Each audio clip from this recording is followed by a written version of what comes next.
Hello, my darklings, lightlings, and hybrids, and everyone else. You back there. Yeah, I see you. I am excited because today it might be a long one, so get you some tea, coffee, whatever, and sit back and chill. I have a long, deep discussion for today. One that I think is quite important as a society to really go within, and it kind of really speaks for how much spirituality really is important for us as a species and a collective. How important the return of the goddess is for humanity and for each of us as individuals. How we've been really deceived and how that's led us to a path of destruction on our planet and on our reality. I do want to put out a quick disclaimer. This is not an attack on either sex. This is only my analysis from a message I got personally from Lilith in a dream, and it made me really, really look into all of these aspects because it's something personally that I'm passionate about. And it helped me identify some imbalances in myself and opened up a whole new path working for me to work on, which I'll discuss more at the end of the video. This is only to talk about masculine and feminine as an energy. I do make some references to like the actual man and woman because we are kind of manifested embodiments of this energy, though we all have both energies polarizing and dancing within us constantly. Let's analyze how our world or reality can pull strings to deceive us into channeling one more than the other, causing a horrible imbalance in our society, and what patriarchy has really done spiritually to us by snuffing out the divine feminine energy. Also, examples of imbalance that I give in this video is not to judge or shame anybody, but only to analyze imbalances in our masculine and feminine energies. This is only to encourage people to look deeper, look at the bigger picture, and embrace the goddess who is returning to us now.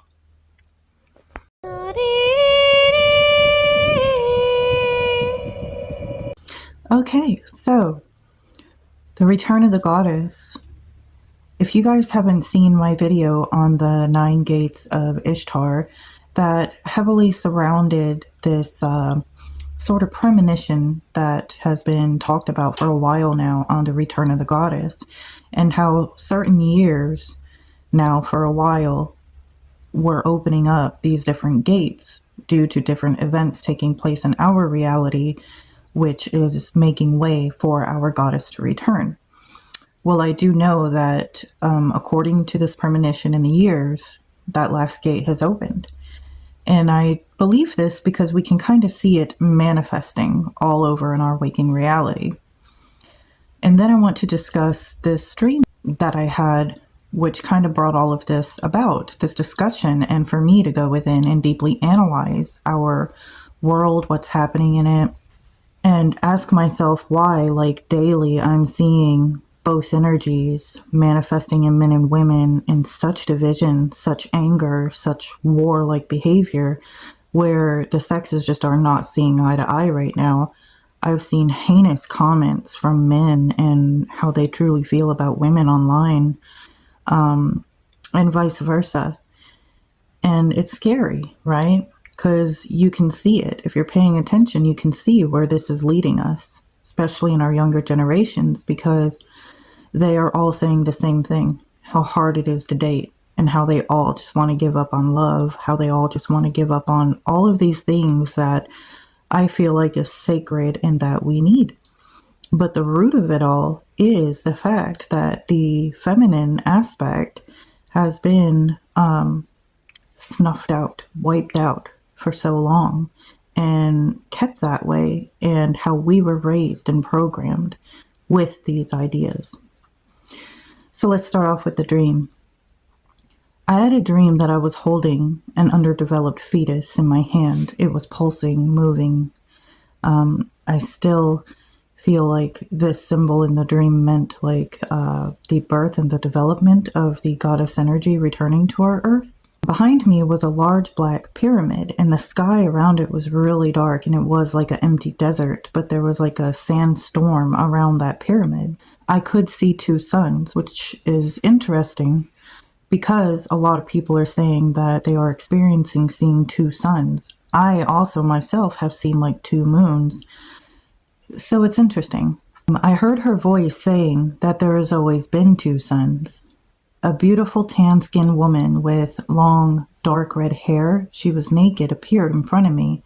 I knew her energy instantly to be Lilith. I felt her power, her radiance of energy, and it was unlike anything I've experienced, which is saying a lot because oftentimes in my evocations or rituals when I have called upon her before, I thought that energy was almost too intense to handle. But this was amplified. I knew she was the mother, and she screamed a very wrathful shriek. And with the swipe of her hand, like that, she launched me into this dark water. She appeared there with me, and I could hear her in my mind. She said that she's here, that the gates are open, and she will bring balance. We cannot survive without, and the fact that the powers that be have tried to take her from everything is why humanity is in so much trouble. Why we see division in society, and why it is kind of messed up and unbalanced right now on the earth. The earth can't grow without the sun, and the sun can't flourish without the nature of the feminine. What would the point of the sun be if it had nothing to nourish? For too long we have been manipulated against the divine feminine. Men have been made to operate on top, only tapping into his masculinity, and taught that they are weak if they channel any of their nurturing or emotional energies. Taught that they are weak if they were to submit to or take the word of a woman. And some have been so influenced by how the world has been ran that they feel threatened if women are their equals or play a powerful role in their lives. I have seen the most awful comments from men about anything a woman posts to plead a case of unfairness, rape, or just her being in her feminine energy. Most of this we can thank religion for, or the powers that be, since a lot of point of views and the way that our world has been ruled or led all stems back to the religious dogmatic concepts. I think works hand in hand with the powers that be for a reason. And we really blame the brainwashed if men have been taught that they are our superior. Of course they would feel threatened or insignificant when the divine feminine begins to rise and those gates began to open. We have seen a rise in extreme feminism and women lashing out since the gates of Ishtar began to release and the mother began awakening again, along with the rise of witchcraft, paganism, and media being for and against women. Almost like a battle between the energies. You have a side still trying to keep her locked away and fighting hard, but she is manifesting too quickly, awakening to her full potential on Earth, and we need this extremism, this anger and chaos that we see every day. Unfortunately, like Kali, which we will get into later, this will lead to our ultimate enlightenment. The truth is, both the masculine and the feminine on our planet is highly imbalanced, and the key here isn't to wipe one or the other out. Neither could live without the other. Women have been crying out for a long time, their pain, their anger, for the men to just listen, to understand and accept their role. The men are getting frustrated and feeling angry, threatened, or helpless. This is all the chaos before the order, and the fault lies in those who have deceived us into believing that our roles was one beneath the other. Lilith is a living example of the way and the path that we are now being forced to take for our own betterment. They preached dangerous ideals which led to this chaos and loss of hope on Earth. If we look at this in a bigger picture perspective and ask ourselves what is truly wrong these days, it is what we were all programmed to believe. Men are complaining how over-sexualized women have become after decades of telling women that their bodies were and are their only value or worth. But that is what they were taught, that women's only worth was to submit to them and to have their babies. But the divine feminine is sex, and we are seeing a rise in this energy. But it is imbalanced because we are unbalanced. And now that masculine energy starts to feel threatened by this rise of sexual energy because man or masculine energy is to conquer, if that makes sense. Which is why some men get so uptight about a woman not being a virgin, or they want to claim or own their partner's body. It is because it is what was programmed inside of our minds, in our reality. And now that the goddess is emerging, we see sex as a form of empowerment, a way to get back or even, to take matters into our own hands, a way to cry out, a way to feel powerful. And not that it isn't powerful or a form of empowerment, it most definitely is. But I fear this lead to women feeling bad about themselves later. I don't know. I think that's up to every individual. I am only simply pointing out things that I feel are manifestations and examples of imbalance in our earth as this goddess energy returns. We are all being self-destructive with everything, like men being told to protect and provide is their only worth. Men not need nurture and emotion too? Water is actually both masculine and feminine and carries both attributes because both flow between energies when balanced. There's a lot more to that, but we're not going to discuss that here. And because nobody knows what to do, these things are dividing the sexes, causing all-out war. So what is the answer to creating harmony within and between our male and female energies? We must embrace the goddess. We must embrace the feminine and be open to balancing this energy. The worship of the feminine was prevalent at one time on our planet. More examples of how these imbalances affect us due to the goddess energy being taken away is beliefs of the masculine way is the only way to be successful. For example, you see women out here saying they can do it all and they are independent and they take on highly ambitious driven roles to prove this. Like we have something we need to prove. We know women can do it all and that they're capable, but this is another way women are imbalanced, channeling the divine masculine energy due to being in a state where they believe taking masculine roles will make them succeed more in life. Don't get me wrong, this is a good thing to be independent and strong, but look deeper. Why? Why do we feel that we have to channel this overdrive of masculine energy to achieve this power as women? Is this another way to deceive women into channeling more masculine energy on our planet by celebrating their masculinity, them being in their masculinity? So much so that telling us we are strong and independent is the only way to be. Is this another puppet string of the social norm now? What is masculine energy? It's drive, action, ambition, death, structure, assertiveness. Feminine energy, sex, nurture, caring, emotion, life, creative, expression, and justice. And women, myself included as a single mom, take on a competitive masculine role so we can be seen and heard, or feel like the only way we can be seen as strong. This isn't saying that you are wrong for channeling this energy, or that anyone is wrong for being in either energy. I'm pointing out areas where the divine goddess is lacking for balance on our planet, and we don't realize how society is being affected by this as a collective, and how our younger generations are very affected. But yet still, nobody is taking responsibility or going within. This is why true spirituality is so important for humanity, why balance and having the feminine energy return to set our scale straight is so important. We have too much masculinity in society. Conquest, achievement, all of these attributes being celebrated are all masculine energies, even if a woman is doing it. If we had more matriarchy like our ancestors did, our mindsets would be more balanced. Worship of the feminine and the earth was something that always went together, and this masculine energy of conquering the earth, conquering the feminine, conquering other lands has only hurt us as a society and a species. When we saw the earth as a mother, she wasn't damaged. Embracing the feminine return is critical to survival of our civilization. It starts with us going within to harmonize both energies inside of us. Only mutual honor and respect of both men and women do these opposing energies embodied in human form find balance. Quoted Reinstall Paul on his video exploring the divine feminine, where I learned the story of Shiva and Shakti, and I think it is perfect to tell in this video.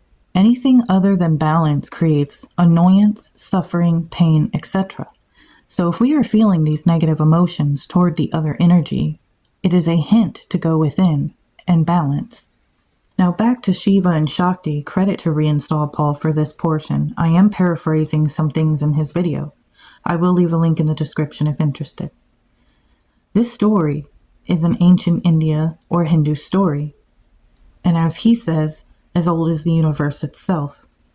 Lord Shiva represents the masculine and is representing the void, nothingness, or death, regarded as pure, formless, and eternal. His counterpart, Shakti, the feminine, is ever-fluctuating, everythingness, she who uses the void to create everything within it. So my thoughts on this is that the masculine holds his space to give the feminine her area to create and flourish.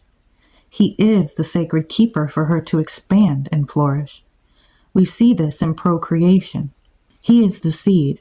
She grows, nurtures life, then gives birth to it, and feeds and cares for the child until it is grown. Give a woman a house, she makes it a home. Give her bread and ingredients, she makes a meal. It's beautiful energy. A man is sacred for standing behind her and holding this space for her to flourish in her divine feminine energy. A woman is powerful and the divine creator of life. Why shouldn't both be celebrated for this beautiful, harmonious energy? Back to the story. In every depiction of Shiva and Shakti, the masculine Shiva is always behind her, because man is behind nature, behind his feminine. He's truly the nothingness. My own thoughts on this. It is funny how some occult knowledges lead us to believe that the feminine is the nothing, like Sophia. But my personal thoughts is, could this be another trick? It makes more sense to me that the divine masculine or God would be the void, because the goddess or the mother is everything, created or creative in that void, meaning our true creator, everything manifesting in reality, which holds that spark of life. God is the seed, she, the mother, our creator. Things being born, nature blossoming on earth, etc. Whatever you give a woman, she makes it greater, but she is dark as well. Give her grief, she will give you destruction. And that is what we are seeing on our planet. As this goddess emerges, we are seeing manifestations of the destruction due to the grief women have been given. We need the masculine to hold that place and make it sacred instead of continuing to try to conquer. Back to the Shiva and Shakti. Shakti is just one face of the goddess or divine feminine, representing energy of the cosmos, nature, and the human female. She is the wild, untamed energy. Both masculine and feminine energies polarize in us all, as well as the gods. But channeling one more than the other leads to imbalance. For the feminine, Kali represents the dark side of this energy, which we are seeing now manifest everywhere. She's the destroyer, violent, and a creator, also known as the Great Liberator. Let that sink in. This is the goddess return energy we are seeing right now, the dark feminine, the liberator, destroying what we have known to be when it comes to the patriarchy. If we surrender to her and embrace the return, letting go of this masculine dominating energy, then the goddess return will bring us enlightenment. We must accept what is, and the masculine must honor and accept this energetic teaching. When I say masculine, I'm speaking energy here. That means women who are too in their masculine energy as well as men who hold the programmed mindset. But we must honor this energetic teaching from this feminine energy that the goddess is bringing to us right now. Lord Shiva surrendered himself underneath Kali, laying down to her energy. He submitted to, so that he can be in perfect harmony with his Shakti. We must allow aspects of ourselves which is unbalanced to die or burn away in order to bring harmony in ourselves and the planet. I'm definitely going to start a path work with Lilith to liberate me from my imbalances, because this has been a teaching moment for me and very eye-opening. I'm very much in my masculine, I can do it all type of energy. It's not a bad thing. I only want to analyze and heal the pain I personally have due to my energies and experiences. I need harmony of these energies, and I'm excited to do this because, like many of us women, I'm feeling the untamed, destructive rage. And I want to channel and transmute this for what I need to be for me, and surrender to the goddess return. Let us welcome what has always been, what always will be, and she who shall never be without honor again, lest it destroy our world. I hope you found this just as eye-opening as I did, and I hope that it can kind of spark your own thoughts and ideals.